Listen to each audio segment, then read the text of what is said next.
قدرت نے مجھ جیسے گناہگار بندے کو بڑے کڑے امتحان میں ڈال دیا ہے، سلامو نے زمینی انداز میں کہا اور اپنے تحقیقاتی کام میں بہت زیادہ تیزی لے آیا۔ جیدا نے تبصرہ کرنے والے انداز میں کہا، تھانے دار صاحب، بارش کے تیور بہت خطرناک نظر آ رہے ہیں۔ جس رفتار سے می بس رہا ہے، اس کو دیکھتے ہوئے بڑے وثوق سے کہا جا سکتا ہے کہ چند منٹ کے اندر کھرے کے آثار باقی نہیں رہیں گے۔ اللہ مالک ہے، سلامو نے ہماری طرف دیکھے بغیر بے ساختہ کہا اور اپنے کام میں جتا رہا۔ میں اس وقت شدید شش و پنج میں تھا، ذہن یک لخت بے حد الجھ کر رہ گیا تھا۔ سمجھ میں نہیں آ رہا تھا کہ آگے بڑھوں یا واپسی کی راہ پکڑوں۔ جیدا کے تبصرے میں اچھا خاصا وزن تھا۔ بارش کے انداز و توار تو یہی پیغام دے رہے تھے کہ چند منٹ میں کھرا اور کھرے کا اتا پتا بے نشان ہو کر رہ جائے گا۔ اس وقت ہم جس کچی راہ پر گامزن تھے وہ میلوں آگے تک چلی گئی تھی۔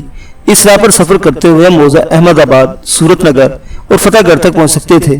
یہ تینوں گاؤں نہر والے پل سے الگ ترتیب 5، 7 اور 4 میل کے فاصلے پر واقع تھے، یعنی اگر ہم سب سے قریبی گاؤں فتح گڑھ کا رخ بھی کرتے تو ہمیں مزید 3 میل کا سفر کرنا پڑتا۔ اس وقت ہم نہر کے پل سے 1 میل آگے نکل آئے تھے۔ یہ بڑی تشویشناک صورتحال تھی۔ بارش ہر گزرتے لمحے کے ساتھ تیز سے تیز تر ہوتی جا رہی تھی۔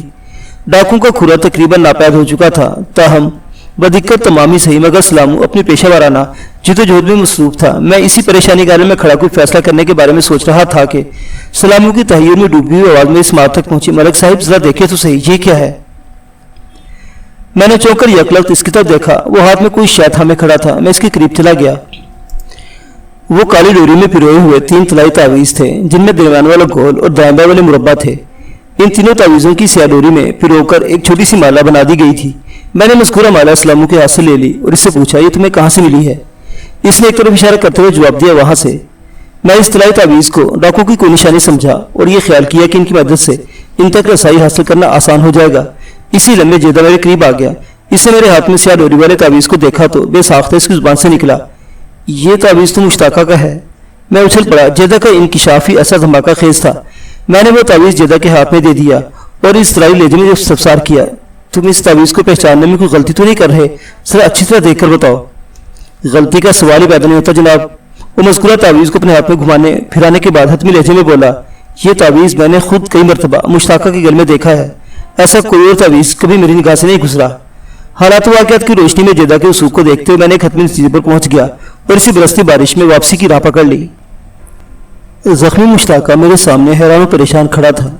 گزشتہ روز تعویذ کی دریافت کے بعد ہم تینوں واپسی کی راہ اختیار کر کے سیدھا موزہ کوٹ جھمرا پہنچے تھے اور اتفاق دیکھی کہ جیسے ہی ہم نے کوٹ جھمرا کی حدود میں قدم رکھا بارش تھم گئی۔ میں نے چودھری سکندر علی کی حویلی کا رخ کرنے کے بجائے ASI فدا حسین اور مخبر نبی بخش کو تلاش کر لیا۔ اس مضبوط کیس کا ایک سرا میرے ہاتھ لگ گیا تھا، لہٰذا میں نے ادھر ادھر کے محاذوں پر تبازمائی نہیں کی۔ میرے سامنے جو محاذ کھل گیا تھا وہ کامیابی کا دروازہ تھا۔ میں نے فدا حسین اور نبی بخش کو خصوصی ہدایت کے ساتھ موزہ سکھے کی روانہ کر دیا۔ میں نے ان سے جو کچھ بھی کہا تھا وہ جیدا کے کان تک نہیں پہنچ سکا تھا۔ اس سلسلے میں رازداری کی بڑی اہمیت تھی۔ میرے حکم پر انہوں نے مشتاق عرف مشتاقوں کو گرفتار کر کے تھانے پہنچانا تھا۔ میں خود جیدا اور سلامو کو اپنے ساتھ تھانے لے کر آ گیا تھا۔ سلامو کو تو بہرحال جمال پور تارڑ آنا ہی تھا، جیدا کو میں ایک خاص مقصد کے تحت اپنے ساتھ لے آیا تھا۔ مشتاقہ کے طلائی تعویذ کو اسی نے شناخت کیا تھا۔ وہ اگر آزادانہ سکھی کی پہنچ جاتا تو کوئی گڑبڑ ہو سکتی تھی اور میں اس گڑبڑ کے نتیجے میں مشتاق کی گرفتاری میں کوئی رکاوٹ کھڑی ہو سکتی تھی۔ میری حکمت عملی نے کام دکھایا اور کسی دشواری کے بغیر فدا حسین کل رات گئے مشتاقہ کو گرفتار کر کے تھانے لے آیا تھا اور صبح ہی صبح وہ میرے سامنے پیش تھا۔ گزشتہ رات کا نصف آخر اس نے میرے تھانے کے حوالات میں گزارا تھا۔ آج مجھ سے ملاقات ہوئی تو اس کی حالت دیدنی تھی۔ گزشتہ رات اس کے متعدد سوالات کے جواب میں اسے کچھ نہیں بتایا گیا تھا، اس لیے وہ سراپا سوال بنا میرے سامنے کھڑا تھا۔ میں نے گہری نظر سے گھورنے کا عمل جاری رکھا تو اس کے صبر کا پیمانہ لبریز ہو گیا۔ روحانسی آواز میں اسے مجھ سے استفسار کیا، تھانے دار صاحب، آپ نے مجھے کل حوالات میں کیوں بند کر دیا ہے؟ میں تمہارے کندھے کا آپریشن کرانا چاہتا ہوں، میں نے سلگتے ہوئے لہجے میں کہا۔ میں محسوس کر رہا ہوں کہ محض پٹی سے کام نہیں چلے گا، ایک فوری آپریشن بہت ضروری ہے۔ وہ چند لمحات تک سہمی ہوئی نظر سے مجھے دیکھتا رہا، پھر الجھے ہوئے لہجے میں بولا، جناب آپ کی باتیں میری سمجھ میں نہیں آ رہی، پتہ نہیں آپ کیا کہہ رہے ہیں۔ سب کچھ ابھی تمہاری سمجھ میں آ جائے گا، میں نے زہریلے لہجے میں کہا۔ اس تھانے میں مشکل سے مشکل بات سمجھانے کا بڑا اچھا بندوبست ہے، ایسا آپریشن تھیٹر دنیا میں کہیں نہیں پایا جاتا۔ وہ ہراساں نظر سے مجھے تکنے لگا۔ میں نے اس کے چہرے کو متغیر ہوتے دیکھا۔ پولیس کی کسٹڈی میں آیا ہوا کوئی شخص بھی پریشان تو ہوتا ہی ہے، لیکن مشتاق کی پریشانی مجھے قدرے مختلف نوعیت کی لگی۔ میری تجربہ کار آنکھوں نے فوراً بھانپ لیا کہ دال میں کچھ کالا ہے۔ میں نے اس کے اعصاب کو توڑنے کی غرض سے کہا، آپریشن سے پہلے میں تمہاری یادداشت کا امتحان لینا چاہتا ہوں، یہ نہ ہو کہ بعد میں تم خود کو پہچاننے کے قابل بھی نہ رہو۔ بتاؤ تمہارا نام کیا ہے؟ میرا یہ انداز اس کی سمجھ کے اوپر سے گزر گیا، تاہم جواب دینا بھی ضرور تھا، لہٰذا الجھن زدہ لہجے میں بولا، مشتاق عرف مشتاقہ، تم چودھری کے خاص بندے ہو؟ جی ہاں، میں اس چودھری خاندان کا پرانا نمک خوار ہوں۔ تم قابل اعتماد نمک خوار ہو۔ میں نے بدستور اس کی آنکھوں میں جھانکتے ہوئے جھرا جاری رکھی، اسی لیے تمہیں ریحانہ کی حفاظت پر مامور کیا گیا تھا اور تم نے اپنی جان کو داؤ پر لگا کر اس کی حفاظت کرنے کی کوشش بھی کی ہے۔ جناب، مجھے اس بات کا سخت افسوس ہے کہ میں ریحانہ بیوی کو ڈاکو کے چنگل سے نکال نہ سکا۔ وہ ندامت آمیز انداز میں گردن کو جھٹکتے ہوئے بولا۔ میں نے کہا، تم ڈاکو کا تعاقب کرتے ہوئے ذخیرے کے آخری حصے تک پہنچ گئے تھے اور وہاں ڈاکو نے پلٹ کر تم پر فائرنگ کر دی۔ اس فائرنگ میں تمہارا گھوڑا جان سے گیا اور تم گھوڑے کی پیٹھ پر سے الٹ کر ایسے گرے کہ پھر اٹھنے کی ہمت نہ ہو سکی۔ ایک گولی تمہارے بائیں کندھے میں بھی لگی، تم زخمی ہو کر زمین بوس ہو گئے۔ ڈاکو ریحانہ کو لے کر 9 تو 11 ہو گئے۔ کیا میں غلط کہہ رہا ہوں؟ وہ جس بھی ہوتے بولا، نہیں جناب، آپ بالکل ٹھیک کہہ رہے ہیں۔ میں نے مزید کہا، اگر چودھری وقار کے بھیجے ہوئے گھڑ سوار تمہارے پاس نہ گزرتے تو شاید تم زخمی حالت میں وہیں پڑے رہتے۔ تمہاری قسمت اچھی تھی کہ انہوں نے تمہیں مردہ گھوڑے کے پاس پڑے دیکھ لیا، یہ تمہیں اٹھا کر نہر کے کنارے تک لے آئے۔ ایک شخص تمہاری حفاظت اور دیکھ بھال کی غرض سے وہیں رک گیا، باقی ریحانہ کی تلاش میں کوٹ جھمرا کی جانب روانہ ہو گئے۔ کچھ دیر بعد وہ ناکام و نامراد واپس آئے، پھر تمہیں اپنے ساتھ لے کر رات گئے، موزہ سکھی کی پہنچ گئے۔ تم نے یہی بیان دیا تھا نا؟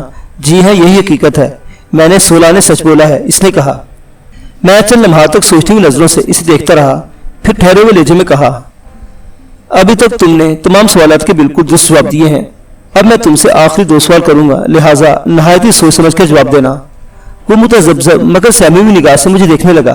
میں نے استفسار کیا، جب چودھری وقار کے بندے تمہیں نہر کے کنارے چھوڑ کر کوٹ جھمرا کی طرف چلے گئے تھے تو ان کی واپسی کے دوران تم نہر کے کنارے سے اٹھ کر کہیں اور بھی گئے تھے؟ نہیں، وہ قطعیت سے بولا، بالکل نہیں، مجھ میں اتنی سخت کہاں تھی جناب۔ شاباش، میں نے ٹھیک انداز میں سراہا۔ اب آخری سوال۔ میں نے اتنا کہہ کر دانستہ توقع کیا تو وہ بے چین نظر سے مجھے تکنے لگا۔ چند لمحے خاموش رہنے کے بعد میں نے اچانک پوچھ لیا، مشتاقہ، تمہارا طلائی تعویذ کہاں ہے؟ بے ساختہ اس کا دایاں ہاتھ گریبان کی طرف چلا گیا، اپنی گردن کو ٹٹولتے ہوئے بڑبڑایا، تعویذ؟ میں اس دوران گہری نظر سے اس کے چہرے پر نمودار ہونے والے تاثرات کو جائزہ لے رہا تھا۔ میں نے محسوس کیا کہ تعویذ کے ذکر نے اسے بری طرح بوکھلا دیا ہے۔ جب کچھ اس کی سمجھ میں نہ آیا تو بات بنا تو اس نے کہہ دیا، میرا سونے کا تعویذ گھر میں رکھا ہے جناب۔ میں نے اپنی میز کی دراز میں سے وہ طلائی تعویذ برآمد کیا جو گزشتہ روز کھرے کی تلاش کے دوران ہمیں ملا تھا اور جسے دیکھتے ہی جیدہ چلا اٹھا تھا، یہ تعویذ تو مشتاقہ کا ہے۔ پھر میرے استفسار پر اس نے بتایا تھا کہ اس نے مذکورہ طلائی تعویذ کو کئی مرتبہ مشتاقہ کے گلے میں دیکھا تھا۔ میں نے اس طلائی تعویذ کو مشتاقہ کی آنکھوں کے سامنے لہراتے ہوئے تاحکمانہ لہجے میں پوچھا، اس کو پہچانتے ہو؟ جی، وہ نکڑے زدہ لہجے میں بولا، یہی ہے وہ تعویذ، یہ میرا ہی تعویذ ہے۔ اس کے انداز سے بے پناہ بوکھلاہٹ جھلکتی تھی۔ میں نے جارحانہ انداز میں پوچھا، اگر تم نے اپنے طلائی تعویذ کو گھر میں رکھا ہوا ہے تو پھر یہ میرے پاس کیسے پہنچ گیا؟ اس کی سمجھ میں نہ آیا کہ کیا جواب دے، پراگندہ انداز میں پوچھ بیٹھا، یہ آپ کے پاس کیسے پہنچا؟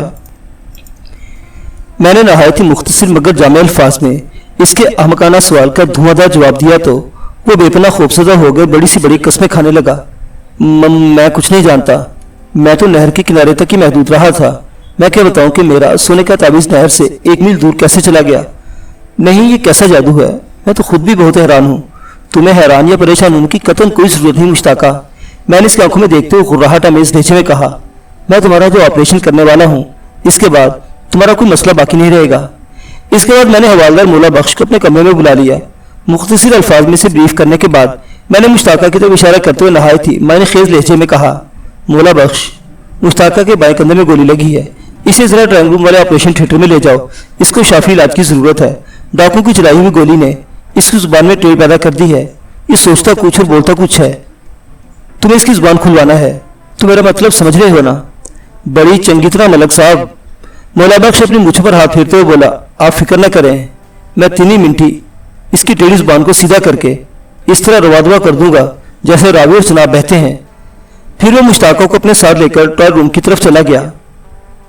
مولا بخش 3 منٹ کے بجائے 30 منٹ کے بعد میرے پاس آیا اور یہ خوشخبری سنائی، ملک صاحب، بندہ عادی مجرم نہیں لگتا، اس لیے میری تفتیش کے آگے زیادہ دیر نہیں ٹھہر سکا، اس نے اقبال جرم کر لیا ہے، میں اسے آپ کے پاس لے کر آ رہا ہوں، آپ اس کے جرم کا اقراری بیان لے لیں۔ میں نے آئندہ 15 منٹ کے اندر مشتاق عرف مشتاقہ کا بیان لے لیا، جس کی روح سے ریحانہ کے اغوا میں اس نے نہایت ہی اہم کردار ادا کیا تھا۔ قصہ کچھ اس طرح تھا کہ فتح گڑھ کا چودھری کوٹ جھمرا کے چودھری سکندر علی سے گہری پرخاش رکھتا تھا اور اس نے کوئی درینہ حساب چکانے کے لیے ایک انوکھا منصوبہ بنایا۔ چودھری اعظم خان کو چودھری سکندر اور چودھری نثار کی باہمی چپکلش کا بخوبی اندازہ تھا۔ اعظم خان آپ فتح گڑھ نے کسی طرح جیدے کو اپنی مٹھی میں لے لیا۔ اس طرح کوٹ جھمرا کی خبریں فتح گڑھ پہنچنے لگی۔ اعظم خانی کی ایما پر جیدہ نے مشتاقہ کو یہ خبر پہنچائی کہ چودھری سکندر ریحانہ کی واپسی کے لیے منصوبہ بندی کر رہا ہے۔ جیدہ نے پرانے تعلقات کی بنا پر مشتاقہ کو اپنے ساتھ ملا لیا۔ ادھر سکے کی میں یہ تاثر قائم ہو گیا کہ چودھری سکندر ریحانہ کو اغوا کرنے والا ہے۔ پھر جب اعظم خان کے آدمیوں نے ریحانہ کو اٹھا لیا تو سکے کی میں یہی سمجھا گیا کہ چودھری سکندر نے اپنے منصوبے پر عمل کر ڈالا ہے۔ چودھری سکندر بیچارے کو اس کی خبر بھی نہیں تھی۔ اعظم خان نے گہری سازش کے ذریعے ریحانہ کو اغوا کر کے سکھے کی اور کوٹ جھمرا کے چودھری خاندانوں کو ایک دوسرے کے مقابل کھڑا کر دیا تھا، لیکن اس کی بدقسمتی کے میری مداخلت کے باعث اس کا منصوبہ شرمندہ تعبیر نہ ہو سکا۔ کھوجی اسلاموں کے تعاون سے ملنے والے طلائی تعویذ نے اس کھیل کا پانسا پلٹ دیا۔ مشتاقہ نے اعظم خان کے آدمیوں سے تعاون کے عوض 200 روپے وصول کیے تھے۔ اعظم خان اور مشتاقہ کے درمیان جیدہ نے ایک پل کا کردار ادا کیا تھا۔ وہ اغوا کنندگان گھڑسوار ڈاکو کے پیچھے پیچھے فتح گڑھ کی حدود تک گیا تھا۔ واپسی میں ذخیرے کے اختتامی حصے میں پہنچ کر اس نے فائرنگ کر کے پہلے گھوڑے کو ہلاک کیا، پھر اپنے کندھے کو زخمی کر لیا تاکہ واردات میں حقیقت کا رنگ ابھر آئے۔ لیکن اس کی بدقسمتی کے فتح گڑھ سے واپسی پر اس کا طلائی تعویذ راستے میں گر گیا جو اس کی گردن پھنسوانے کا سبب بن گیا۔ وہ طلائی تعویذ کسی محافظ کی مانند ہر وقت اس کی گردن میں پڑا رہتا تھا۔ جیسے ہی وہ گردن سے جدا ہوا مشتاقہ مصیبت میں گر گیا۔ میں نے مشتاقہ اور جیدہ کو حوالات میں بند کر دیا، پھر پہلی فرصت میں ایک چھاپا مار پارٹی ترتیب دے کر موزہ فتح گڑھ پر چڑھائی کر دی۔ میں نے مضبوط ہاتھ پاؤں سے یہ کارروائی کی تھی، لہٰذا کامیابی نے میرے قدم چومے۔ ریحانہ کو بازیاب کر کے موزہ سکھے کی پہنچا دیا گیا اور اعظم خان، مشتاقہ اور جیدہ کو ان کے جرائم کی روشنی میں مضبوط کیس میں باندھ کر حوالہ عدالت کر دیا۔ جس طرح ہر تصویر کے دو رخ ہوتے ہیں، بالکل اسی طرح ہر کیس کے بھی دو زاویے ہوتے ہیں۔ اگر میں چودھری نثار اور چودھری وقار کی جذباتی باتوں میں آ کر اس کیس کے دوسرے زاویے کو نظر انداز کر دیتا اور چودھری سکندر کو گرفتار کر کے ریحانہ کو واپس لانا چاہتا تو یہ مسئلہ حل ہونے کے بجائے الجھ کر رہ جاتا۔ میں نے دونوں زاویوں پر نگاہ رکھی، بالآخر دوسرے زاویے نے مجھے کامیاب کر دیا۔ معزز سامعین و حاضرین، ملک صاحب کی یہ تفتیش کی کہانی آپ کو کیسے لگی؟ اپنے آراء کا اظہار کمنٹ باکس میں کیجیے گا۔ کہانی سننے کا شکریہ۔ اللہ حافظ۔